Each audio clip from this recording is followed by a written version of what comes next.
Good day, everyone. Welcome to Blacklogic. Trump just scored a major courtroom win because his massive fraud judgment is wiped out by appeals court. But does that mean that he's cleared? Not exactly. And we're going to touch on that on today's news updates. Now, New York Attorney General Letitia James, the woman who went after Trump, now finds herself indicted. And political payback, or is this poetic justice? Because what if she actually did commit mortgage fraud? Now, Gaza streets are stirring again because civilians are returning to the north part of Gaza. But is it truly peace or just a pause in the pain? And is this some sort of elaborate scheme that IDF, by the way of Benjamin Netanyahu, continues to continue the genocide that has been deemed by the UN? So I'm going to answer some of those questions for you here this today. Also, the White House, they want to slap a $100,000 price tag on certain visas and who gets in under the new rules and who gets locked out. Even if troops get paid, Democrats say the shutdown deeper wounds won't heal without real concessions. So next week, troops are supposed to get paid on the 1st and 15th or around there, maybe a day before, a day after. And the Democrats are basically saying that because we're still in the standstill, troops will not get paid. And they're blaming the Republicans, and the Republicans are blaming the Democrats. Is this America being held hostage from within? And believe me, when our troops are not getting paid, I think this is part of the Constitution that a lot of the founding fathers left out.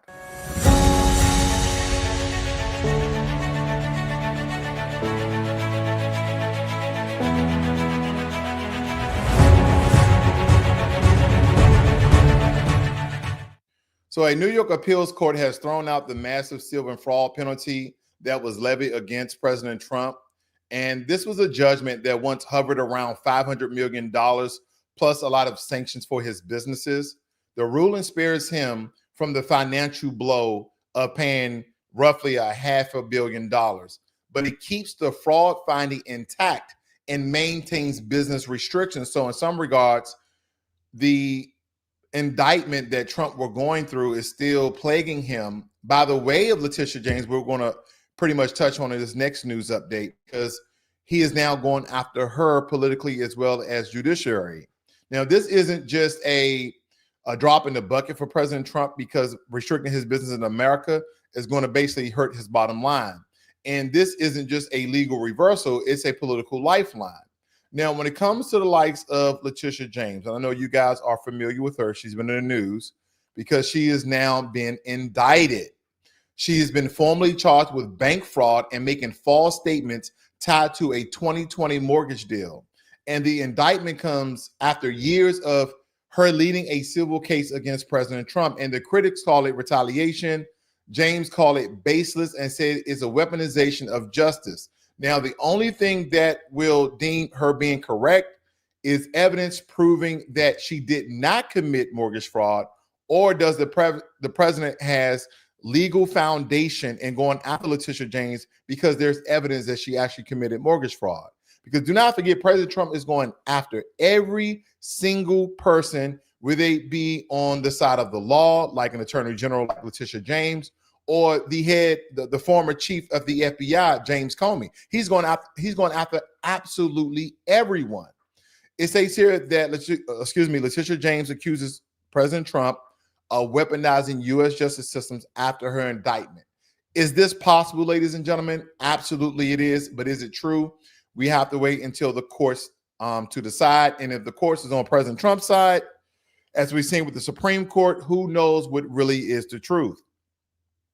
Now, in the north parts of Gaza, Palestinians are cautiously returning to home as Israel announces a ceasefire in the effect. And this makes a very rare moment of calm after months of bombing and the siege and months of suffering for the Palestinians in the Gaza region. And the question now is this peace or simply a pause in the carnage? Now, great job to a certain degree with President Trump in fostering this peace agreement, or the ceasefire rather, and having peace momentarily in this particular region. And he also stated that any further aggression from the IDF will not have American support. Now, I do want you guys to listen in on this very quick clip, because I agree with the lady in this news broadcasting, because if we're the ones that supported Israel and the destruction of Gaza, should America be the ones that help build up Gaza, and not the way that America or Israel sees it, but the way that the Palestinians sees it? So let's see in this very brief clip here, give me 1 second, of how this should go down. We want Palestinians to decide how they would like to move forward, and if they want major boom. And also, as somebody who, if we're paying to rebuild it, I disagree. I think that statement was, it's not charity. I think that we also paid for it to get demolished. Well, I wouldn't have done that either. So what do we mean? We're paying. So we're here in this situation. We shouldn't just rebuild it in a way that America sees fit. We should talk to the people that are the new leadership of Palestinian people and talk about what they want to see there, not what America wants to see in a part of the country that we don't run. I would hope they would want to see a thriving economy, and tourism can be. Robert, your hopes are not maybe what the Palestinian people want. I'm saying that's the first and foremost things that we should do. I mean, I think after it's all naive this to say suffering, I don't think they want to live in rubble. I think they want. Maybe they want to live in the homes that they had before it was demolished by funding that was given by the American government. Of course we have to build homes. We want it to be a place where people can live and work in safety and be prosperous. Well, we'll see how this deal pans out. I don't know the uncalled for attention that she was spewing, but she made some really, really good points. It should be built up in the eyes and in the way that the Palestinians want to see it, because this is their land, this is their home. So I do agree with that sentiment. So also, I wanted to point to your attention that the White House denies, and this is relating to the yesterday's news update, the White House denies Colombia president's claim about boat strikes. Now, we come down here to the text. It says that the White House on Thursday denied claims from Colombia's president, Gustavo Petro, that the latest U.S. military strike in the Caribbean struck a boat carrying Colombian citizens. So now we're stating that the president of Colombia is lying. Is that possible? Absolutely. Why would he lie? And I'm not taking the side of anyone here, because we understand that all governments lies, all governments do people wrong in some regards. It doesn't matter what side you adhere to. It really doesn't matter. All governments lie to a certain degree, but I would like to know, if he is lying, what is the cause and the reason behind his lies? Okay, that's what I would like to know. Now, I know you guys have been following this particular story about the $100,000 annual visa fee that Trump is opposing on those top businesses that are recruiting talent from around the world, because the White House has proposed a very jaw-dropping $100,000 annual fee for certain foreign nationals with sweeping restrictions to tie to it. And the new rules would shake up the H-1B pathways, student visas, and diplomatic entries. But no, there are some exemptions being discussed. Now, we won't go over all those exemptions, but we'll go over this story because, again, this is going to affect a lot of mass immigration, legal immigration. And as I stated, to a certain degree, mass legal immigration actually hurts American citizens when it comes to a lot of the jobs. And I believe, if possible, this will pressure the American society. This will pressure state. And if we keep the Department of Education, even though it's being dismantled on the federal level, but the state departments of education, whatever district, needs to actually change the curriculum so we can start competing with other Americans, not people who their sole educational enterprise is based on technological advances, AI, computer coding, software, hardware, mechanical engineer, electrical engineer, computer engineer. That is where American school systems really need to turn. After we get past math, English, and science, ladies and gentlemen, you may disagree with me, but I believe it should be either trade, well, a combination of the two, trade in anything dealing with coding, AI, and software in those regards, or the apparatuses around it, like building data centers, like mechanical, electrical, mechanical engineers, so on and so forth, because we're being left in the dust by these other nations. Because if India sought to invest more inside of its own economy and use their top talent to build up their coding and AI infrastructure, they're gonna soon be third right after China, and China is right on the tail of America. Some people will even state that China is doing better than America. So again, we have to start training homegrown talent right here in America and stop going out to these other countries just to recruit top talent for America to be on top, where Americans are not even the ones who keeping America on top. It's people with visas, people H-1B visas, student visas, work visas. People from other countries are the ones that are fueling America. They're the ones that are keeping America afloat. They're the ones that are keeping America the top dog, not even Americans. We're kind of the middle. We're kind of the middle way where we're just holding a balance, so to speak. Majority of Americans are in the middle class, right? Majority of Americans are in the middle class. We have a great poverty rate that's been rising because we keep recruiting people from other countries to do the jobs by American businesses that I believe that Americans can do. Because don't forget, a lot of American businesses are overseas as well.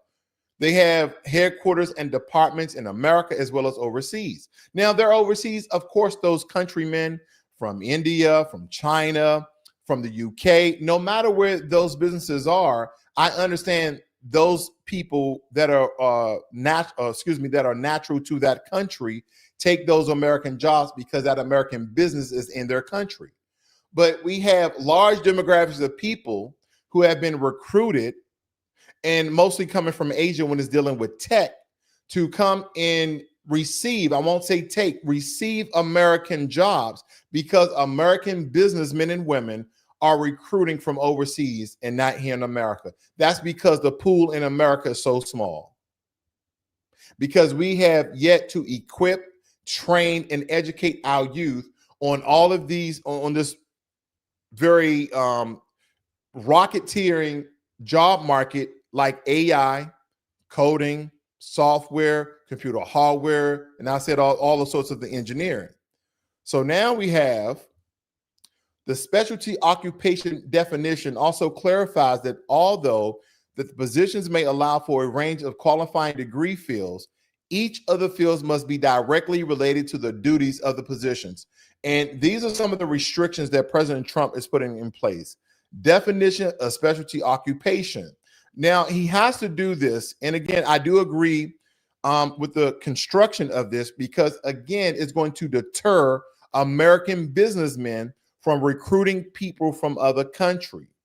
It goes on to state that this modifies the softening that was done by the Biden administration to mean that there must be a logical connection between the degree and job duties, because we would like to believe that every single person that's coming from another country is coming for a particular job that Americans are not trained or equipped to do.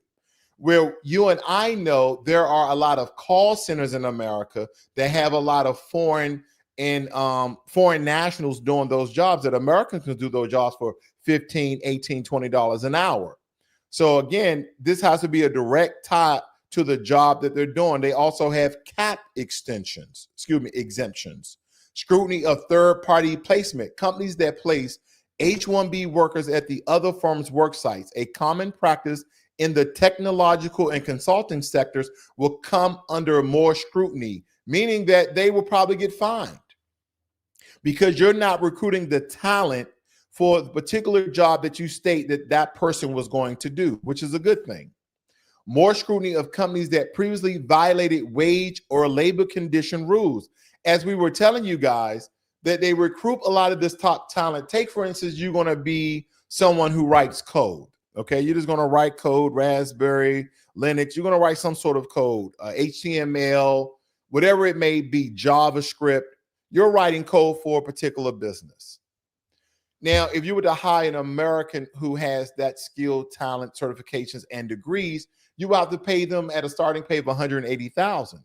But because I'm recruiting talent overseas, I can pay them $120,000. So I'm saving $60,000 to $70,000 by hiring a foreign national. And in some regards, we may need them on site for tax purposes, or we'll have them to write code in their country because everything is done virtually to a certain degree anyway, whether you're on site, remote, or hybrid.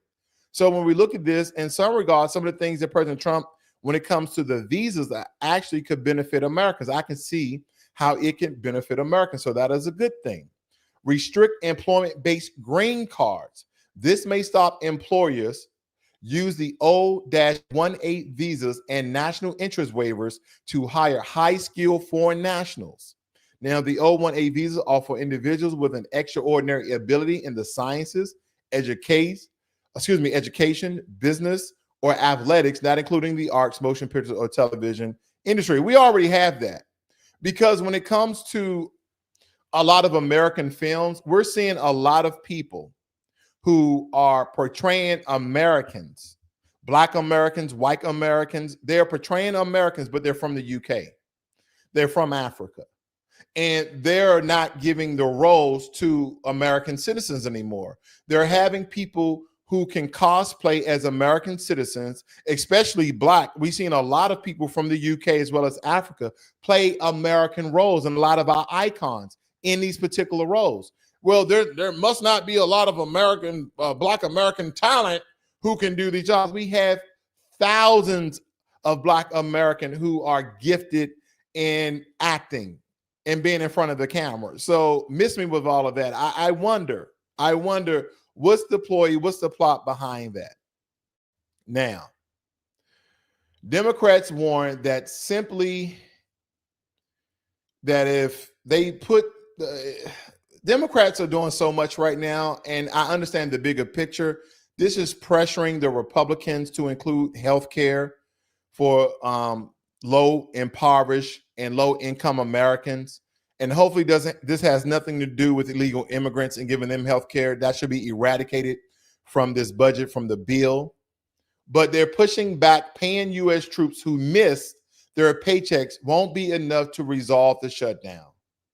And again, you know this is true because even CNN is reporting that Democrats say even missed paychecks for U.S. troops won't be enough to end the shutdown. That is what they are stating. Good morning, Ms. Katz, as well as Volvo. Nice seeing you. I haven't been live in a while. I usually premiere a lot of my videos, but I'm live right now.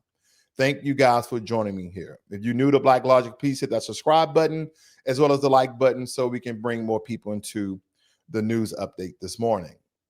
Now, underlying demands remain because funding, oversight, and structural concessions. This is brinkmanship in the worst way.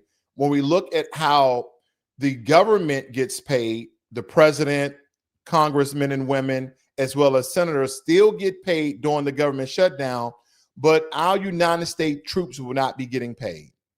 If they don't come to some sort of agreement and sign a stopgap bill or just the next fiscal budget bill, our troops will not getting paid. But they are still required by contract to come in, even though it's still contractual that they get paid. Listen, ladies and gentlemen, inside the military contracts, when I was signing my military contract, there were so many contradictions, right? When you sign your first initial contract, nobody really reads. It's lengthy. Nobody really reads it. Basically say, follow orders, be in the right uniform at the right time, and do what they tell you to do. Oh, okay, let me sign this contract. Now I'm in the military, right? But as you get older, you start to think like, wait a minute, what's in these contracts other than my bonus of $14,000? Wait a minute. If there is this, then you still have to come into work even if you don't get paid. Okay, what if I don't have enough money to put gas in my car? What if I don't have enough money to put food on the table? I need to go get a part-time job. I need to go to the trucking stop so I can lift furniture for rich white people so I can have money coming in. Something. I need something to move. I need to make something shake. Because unfortunately, a lot of our troops, and I was one of them, live paycheck to paycheck. Is it because the military doesn't pay enough? No, I was just bad with money, which a lot of young soldiers, Marines, airmen, and naval men and women actually are, because you're coming right from high school. And if you're going to be a commissioned officer, maybe you're coming right from college. But a lot of us are young and dumb. Now, if you wasn't taught, fiscal responsibility, financial literacy, so on and so forth, then most people are living paycheck to paycheck. Okay. Just like the regular public is. Now, let me tell you why I believe that the military should get paid. Because what if the military disregard their contracts, disregard their oath to say, listen, we live in a capitalist society. Either you're going to pay us our just due, or we're going to lay down our arms, and then we'll be open to all sorts of threats. Now, granted, even I came in, even though I threatened not to come in, I believe I missed one day just to prove a point. I guess I proved my own point because I kind of got a tough talking to, but nothing really happened because I came in later in that day. But I was just trying to prove a point. What do we all lay down our arms? You say that we live in a capitalist society. We say America's free trade. We say America's about enterprise and making money, that you should do for self, this, that, and the other. Where if I'm protecting this country day in and day out, and I need to report in, and I don't have any money in my bank account, where's my motivation? Your motivation is the commitment and loyalty to your oath of this country. But my family is starving. The MREs are not going to feed my family. Only give me 2 or 3 MREs. Well, you should be embedding with your money, and the excuses start to spew out of people's mouths as if we don't know the reality of things. Because if that is the case, where Congress, the senators, and the president are still getting paid, and they're getting paid a hefty amount, way more than any enlisted personnel, and well more than any commissioned officers, then they shouldn't get paid as well. But they have federal protections, do they not? They have federal protections like this that state that regardless of what goes on in this country, they're going to get paid. Article 2, Clause 7, compensation and annulments. The president shall at stated times receive for his services a compensation which shall neither be increased nor diminished during the period for which he shall have been elected. So it doesn't matter. As long as he is elected, as he is in office, he is to be paid regardless of what goes on. And he shall not receive within the period any annulment from the United States or any of them. Okay? That is for the president. Now we're looking at Article 1 for the legislative branch, Section 6. It says paid privilege and immunities. The senators and the representatives, so the senators and the Congress personnel, shall receive a compensation for their services to be asserted by law and paid out of the Treasury of the United States. So we just printing money for those who are just in office. They're bickering back and forth about this should be in the bill, that should be in the budget, so on and so forth. They're still getting paid. But essential workers, TSA, FFA, American military, not getting paid. They shall in all causes, and listen to the immunity of this. It's almost they can do no wrong. Just like the president stated, when he wasn't in office, he stated that president shouldn't have immunity. When he got back in office, when he wasn't in office, he stated that president should have immunity for the things that they did in office. Okay. And he's still beating the drum on that as well. Here's the immunity for the senators and Congress people. They shall in all cases except treason, felony and breach of peace, be privileged from arrest during their attendance at the session of their respective houses. And in going to and returning from the same. So if I'm going to the Capitol, if I'm going to where Congress holds their sessions, and if I'm speeding, and if I hit somebody and kill them, they're free to go. As long as they don't commit treason or a felony or a breach of peace, and if they are in their line of business, so to speak, and going to the House sessions, they have immunity of law. It goes on to state, in going to and returning from the same, and for any speech or debate in either house, they shall not be questioned in any other place. That's just reinforcing the First Amendment of freedom of speech. Now, these are the articles, and here is the amendment that protects it all.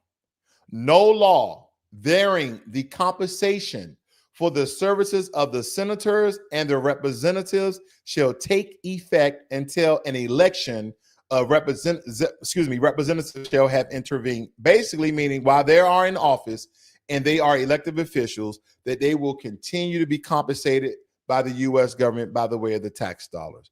So you mean to tell me our tax dollars can pay the president, the Congress, the senators, but it won't pay for our protection of the entire nation? Ladies and gentlemen, let me know if I'm wrong in the comment section, the way that I look at this, because if anyone needs to be paid in this country, it definitely needs to be the military.